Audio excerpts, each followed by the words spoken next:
Hola, mi amigo querido. Mira, mientras vivamos en este mundo y seamos seres humanos que carguemos la naturaleza pecaminosa hasta el día de la venida de Cristo, con toda seguridad tendremos dificultades de relacionamiento los unos con los otros. Por eso los escritores bíblicos y el propio Señor Jesucristo hablaron diciendo que los cristianos necesitamos soportarnos, quiere decir tener paciencia los unos con los otros. Y también necesitamos cultivar la unidad a pesar de nuestras diferencias. Es que, aunque tenemos los mismos principios basados en las Sagradas Escrituras, pues tenemos diferentes perspectivas para observar la vida. Porque cada uno fue criado de una manera diferente, fue educado de una manera diferente, con costumbres diferentes, a veces con culturas diferentes. No sé si alguna vez oíste la historia de los ciegos que deseaban saber cómo era un elefante. Nunca habían visto, entonces pidieron a alguien que los llevase a la orilla de la carretera por donde iba a pasar un elefante.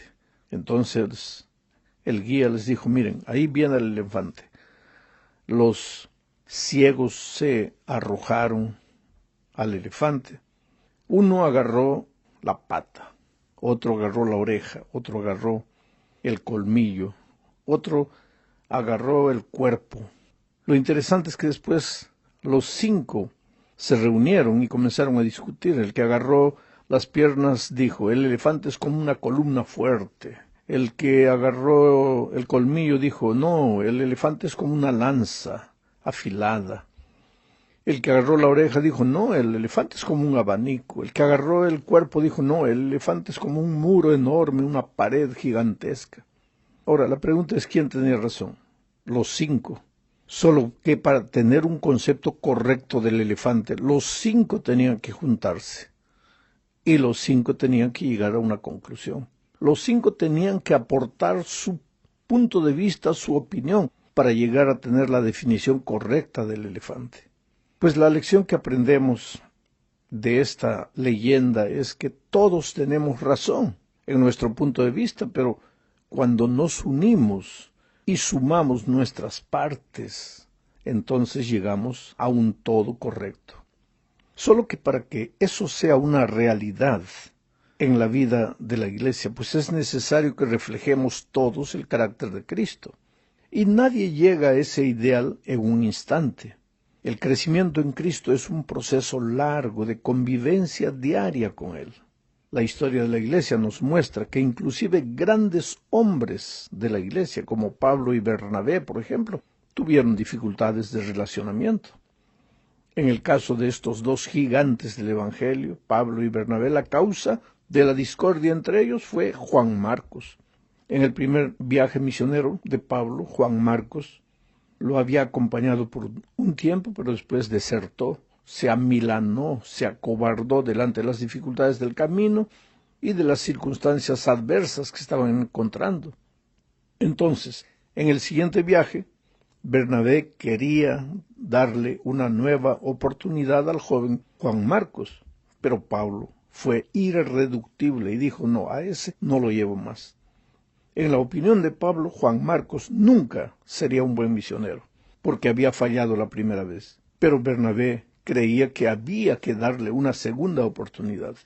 Ahora, la discusión entre Bernabé y Pablo fue tan grande que los 2 tuvieron que separarse y seguir viaje por diferentes rumbos. Sin embargo, el tiempo mostró que Bernabé tenía razón. Juan Marcos aprovechó la segunda oportunidad que le fue dada y se volvió un extraordinario evangelista. Pero lo que necesitamos resaltar de este incidente, en este estudio, es la actitud de Pablo. Él fue suficientemente humilde para reconocer que había sido intransigente con el joven Juan Marcos. Más tarde, Pablo humildemente aceptó que se había equivocado con el joven misionero. Al fin de su ministerio, Pablo dice que Juan Marcos le es útil para el ministerio. Hoy, en nuestros días, mi amigo querido, mi hermano, necesitamos aprender esta gran lección de Pablo. Nadie pierde jamás por reconocer que se equivocó. Y el hecho de haber defendido en algún tiempo una idea, una posición, no quiere decir que no se pueda cambiar de opinión. Ahora, si Dios muestra que las cosas son de un modo diferente, ¿por qué no ser humildes para aceptar lo que Dios está mostrando? Lo peor que le puede suceder a un cristiano es no querer reconocer su error, a pesar de todas las evidencias. El orgullo es el peor pecado que existe en la iglesia, pero a veces no le damos mucha importancia. Vamos a la segunda parte de este estudio. Aquí veremos la situación de Filemón, un buen anciano de iglesia, y Onésimo, un esclavo suyo que le había robado y había huido a Roma. Roma en aquellos días era una gran metrópoli, una de las ciudades grandes, ese tipo de ciudades donde nadie conoce a nadie y donde es fácil esconderse. Aparentemente Onésimo, en Roma, fue preso, y ahí en la prisión conoció a Pablo. Pablo lo llama el hijo de mis prisiones. Seguramente que mientras hablaba con el esclavo Onésimo, Pablo se dio cuenta que Pablo, conocía a Filemón, el dueño de Onésimo, y entonces le escribe una carta a su amigo Filemón. El portador de la carta sería el propio Onésimo. Pablo le aconseja al esclavo que seguir huyendo no es una buena solución, que debe volver y arreglar lo que era necesario que sea arreglado. Y a Filemón, por otro lado, le sugiere que acepte a Onésimo de vuelta, no más como esclavo, sino como un hijo y hermano. En otras palabras, no es bueno que los cristianos vivan con relaciones quebradas. El evangelio en el que creemos y predicamos es un evangelio de reconciliación, no de discordia y separación. Somos humanos, es verdad. Luchamos con un carácter deformado por el pecado, pero hemos aceptado a Jesús como nuestro Salvador. Y ahora Jesús llega a nuestra vida no solo para cambiar nuestros conceptos teóricos, sino para transformar nuestra vida. A mí me impresiona lo que Pablo le escribe a Filemón. Está en los versículos 4 y 5. Tú sabes que Filemón solo tiene un capítulo.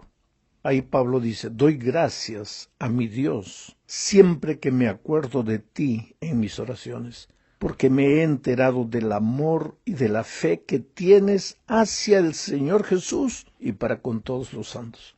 O sea que Pablo envía a Onésimo de vuelta porque se ha enterado del amor y de la fe de Filemón. Pero ese amor y esa fe es primero para con Dios y después para con los santos, o sea, para con las otras personas. Nadie puede decir que ama a Dios si no aprende a convivir con las otras personas. En el cristianismo no existen relaciones rotas. Ahora, esta declaración tiene dos lados. Tener buenas relaciones con las personas no significa necesariamente sentarse a la mesa ni dormir en la misma cama con la persona que te hizo daño. La confianza es un tesoro que se pierde en un instante, pero que demanda mucho tiempo para ser recuperada. Tenemos dos ejemplos: Adán y su salida del jardín. ¿Perdonó Dios a Adán completamente? Claro que sí, pero Adán tuvo que abandonar el jardín. Otro ejemplo: Abraham y la despedida de su hijo, Ismael. ¿Perdonó a Abraham a su hijo Ismael? Claro que sí, pero Ismael tuvo que salir. Eso es lo que a veces algunas personas no entienden. El hecho de restablecer las relaciones, de que no haya relaciones rotas, no quiere decir necesariamente que vas a confiar instantáneamente en la persona que te hizo mal y que dio pruebas con su vida, con su actitud, que no es una persona digna de confianza. No le vas a cerrar las puertas. Vas a reatar las relaciones, pero tienes que darle tiempo para que el tiempo muestre que realmente esa persona ha cambiado. Mientras eso, pues las puertas están abiertas para él en el sentido de que la amistad, el cariño, el amor, la ayuda espiritual que esa persona necesite, se la vas a dar, pero no necesariamente, como digo, en la expresión popular, traerlo a tu mesa, sentarte o llevarlo a tu cama a dormir. En la tercera parte de este estudio, veremos que Dios, en su infinita sabiduría, nos creó a todos de cierta manera incompletos, por decirlo así. ¿Para qué? Para que juntos aprendiéramos a vivir en unidad. Digo más, para que necesitáramos vivir en unidad.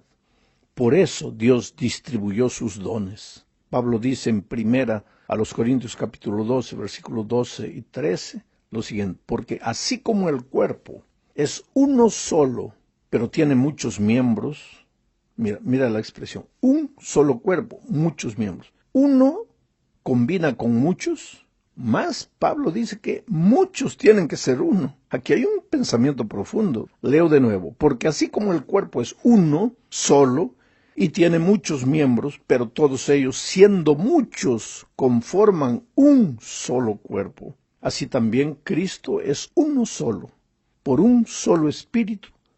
Todos fuimos bautizados en un solo cuerpo, tanto los judíos como los no judíos, lo mismo los esclavos que los libres, y a todos se nos dio a beber de un mismo espíritu.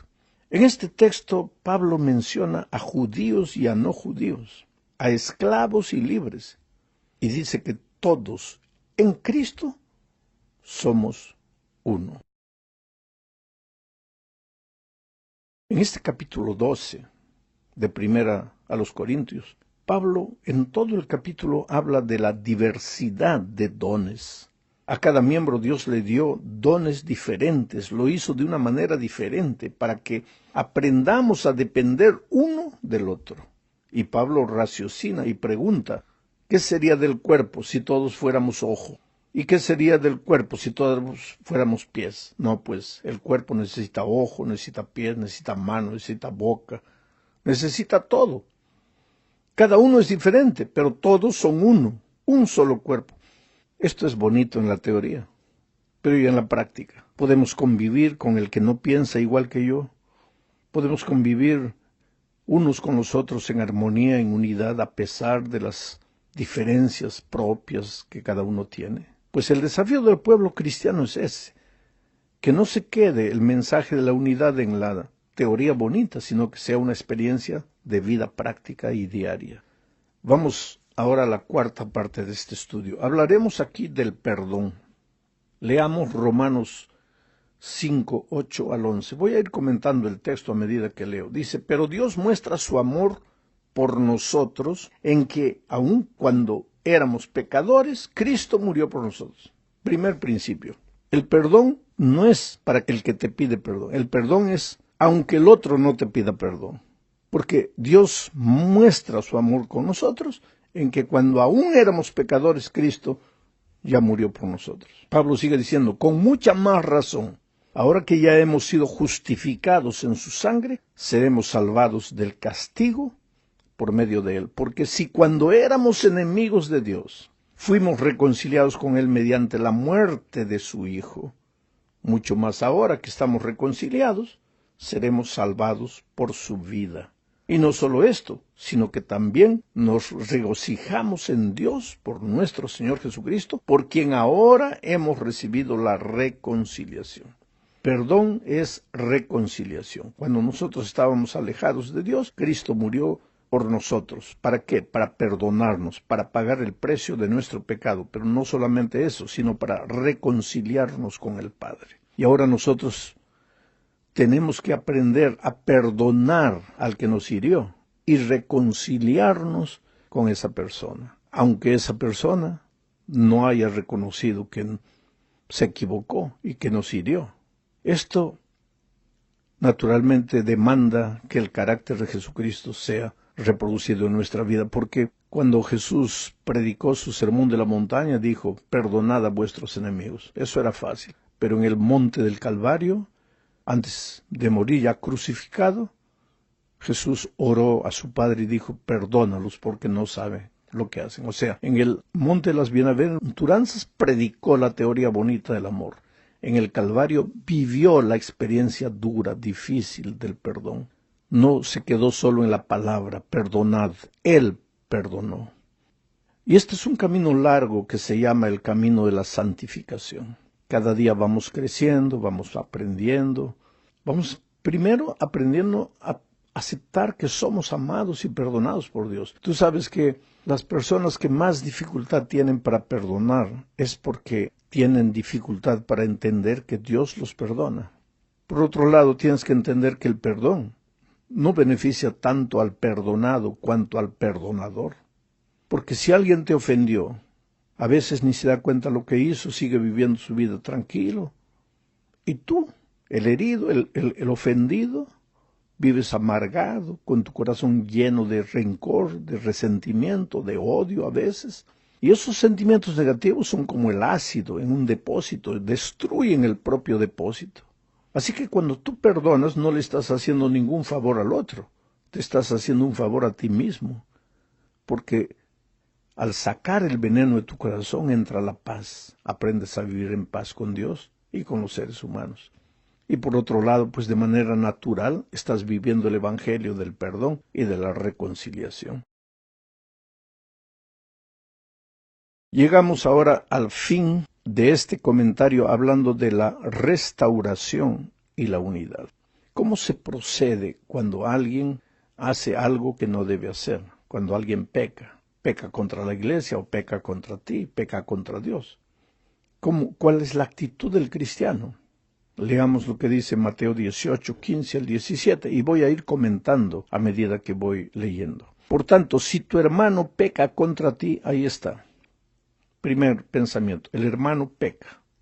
Peca contra Dios, peca contra ti, peca contra la iglesia. ¿Qué debes hacer tú? Jesucristo dice, ve y repréndelo cuando él y tú estén solos. Si alguien pecó contra ti, o si tú viste que alguien pecó, el primer paso no es correr y contar eso para otros. No es salir esparciendo la noticia de que has visto o que alguien te hizo algo. El primer paso es tratar de arreglar con el hermano que te ofendió, con la persona que pecó. Conversa, trata de arreglar el problema con él. De repente en ese diálogo con él se arrepiente, te pide perdón, cambia de actitud y tú ya ganaste, ya hiciste lo que Dios espera que haga un buen cristiano. Dios no espera que tú cuando ves algo malo ya salgas corriendo con la noticia, sino que arregles ese problema con la persona a solas. ¿Y qué pasa si la persona no hace caso? Entonces sigamos leyendo el texto. Si te hace caso, habrás ganado a tu hermano. Pero si no te hace caso, haz que te acompañen 1 o 2 más, para que todo lo que se diga conste en labios de 2 o 3 testigos. Este es el segundo paso. Si tú hablas con la persona no reconoce, la persona niega, la persona insiste en continuar haciendo lo que está haciendo, pues tú busca 1 o 2 hermanos y los 3 conversen con él y guarden el secreto los 3. Ahora, Jesús dice, si tampoco a ellos les hace caso, hazlo saber a la iglesia. Y si tampoco a la iglesia le hace caso, ténganlo entonces por gentil y cobrador de impuestos. O sea, si a la iglesia finalmente no le hace caso, entonces pues esa persona no puede formar parte del cuerpo. 3 pasos indispensables. Primer paso, ve y habla con la persona. Segundo paso, llama 2 o 3 hermanos más de confianza, ancianos de iglesia o el pastor, conversen con él. Y si la persona insiste en esa actitud rebelde, pecaminosa, entonces lleva el nombre a la iglesia. Y si no le hace caso a la iglesia, pues ya solita esa persona está decidiendo que no es parte del cuerpo. Es tan fácil vivir en unidad, queridos, pero para que tú veas algo que no te gusta, algo incorrecto, ves a un hermano en pecado o esa persona cometió un pecado contra ti, y en lugar de ir esparciendo la noticia, buscar a la persona y conversar a solas, tú tienes que de alguna manera estar reflejando el carácter de Jesucristo. Esto no se trata de deber, no es un deber que tienes que cumplir, no es un mandamiento, no es una norma. Es una actitud natural de un corazón que está siendo transformado por el Señor Jesucristo. Por eso yo siempre digo que el origen de todo es nuestro carácter. Cuando salimos de las manos de Dios teníamos un carácter lindo y maravilloso, pero infelizmente el pecado desfiguró ese carácter. ¿Y qué hace el Evangelio? Nos ayuda a caminar el camino de regreso a la semejanza con el Padre. Y es una conquista diaria, de dependencia, una vida de oración, de testificación, de estudio de la palabra de Dios. A través de estas disciplinas el carácter de Jesucristo pues se va reflejando en tu vida. Que Dios te bendiga, queridos. Relaciones rotas, ese no es el plan de Dios para su pueblo. hay que restaurar las relaciones quebradas. Hay que hacerlo con amor, con la seguridad de que Cristo quiere llevar un pueblo, conducir su pueblo al reino de los cielos. Que Dios te bendiga. Un abrazo.